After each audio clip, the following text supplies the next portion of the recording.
We also have a rest area. Looked like a perfectly good rest area to me, but we, excuse me, but we ended up tearing down the rest area, and we ended up building a new rest area for about $3.6 million.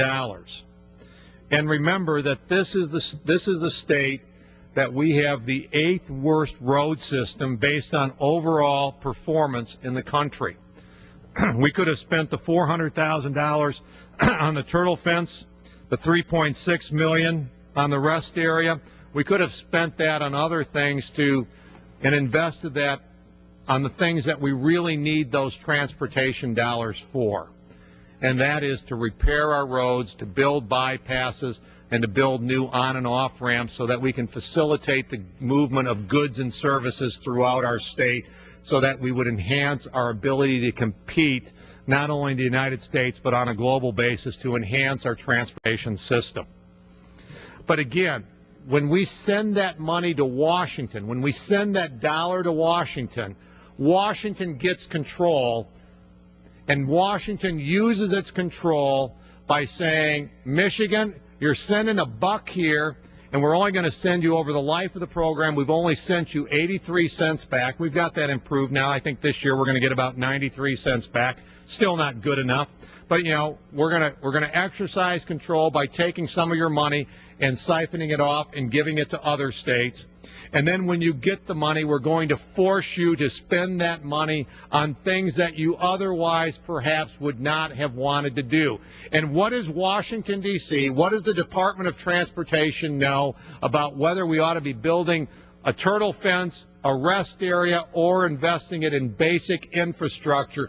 Those are the decisions that should be made and could be made at the state level. Again, Washington exercising its control, the residents and the citizens of Michigan losing the freedom to set their own destination and to set their own priorities. The same thing happens with all kinds of other spending. It comes here to Washington, D.C., it goes back to the states, but it comes back with all kinds of strings attached to it. Michigan's budget is about a $44 billion budget. I think it's roughly two-thirds, somewhere between two-thirds and three-quarters of that budget comes back to the state with strings attached to it by the federal government, and strings mean control to the federal government, and it means a loss of freedom for the people in the state of Michigan. There's one other area that is a very, very different area. Let me just change focus for a minute here. But before I do that, let me just reinforce. What we are talking about here, if we want to get back to economic growth, what we need to do is we need to move in a direction of cutting taxes, reforming government, and freezing spending. We need to empower individuals. We need to empower families and businesses, the job creators and the movers in our economy, and take control away from Washington, D.C., and devolve it back to states, local governments, and individuals. That is how we will get economic growth, not by raising taxes, not by growing government, and not by increasing spending. The thing that I wanted to talk a little bit about is one other area of freedom. You know, a year and a half ago, a friend of mine came to me and said, Pete, we need to do a constitutional amendment. And I'm very cautious about amending the Constitution. I think that's something we ought to take very, very seriously. And he said, you know, I've got an idea that we need to do a parental rights constitutional amendment. And it's kind of like, parental rights, what are we doing with parental rights? And the parental rights constitutional amendment, it's very simple. It's 50 words, or it's less than 50 words, and it basically says that the parents have the right to raise and educate their kids, or lead in the direction of raising and educating their kids. The federal government or the government has the responsibility to step in if there are cases of abuse or neglect with the children. And the third part is that this constitutional amendment takes precedent over any treaty. And you ask, well, why would we need to do that? And it's very, you know, people would say, that, we understand that, and it's clear. That is an implied right in our Constitution, meaning if you read the Constitution, most people would say, yeah, we understand that to be true, that parents have the right and the responsibility to raise and educate their kids. But what we have found so often in the last 40 to 50 years, that things we took for granted slowly eroded and changed and got to a point where we didn't expect that it would ever go. 50 or 60 years ago, if people had said, we need an amendment to protect an unborn child, people would have said, people understand that that's a life, and obviously we found out that that's not true. We've moved to a different place. People would have said, it was 20, 25 years ago where someone would have said we need to define marriage and put a definition of marriage into the law or into the Constitution. People would have said everybody knows what that is, and we now have found out that we have broad disagreements as to exactly what that is.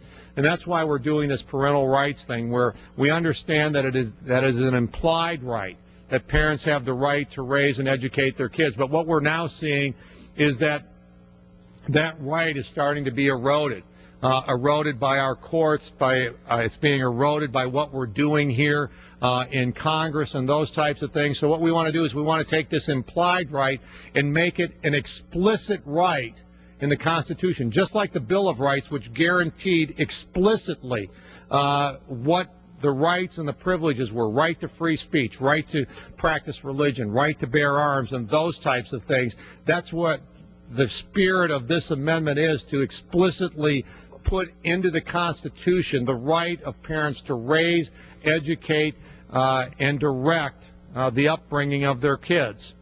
The other part, because that right is being eroded and being questioned and challenged in the courts and in this building each and every day.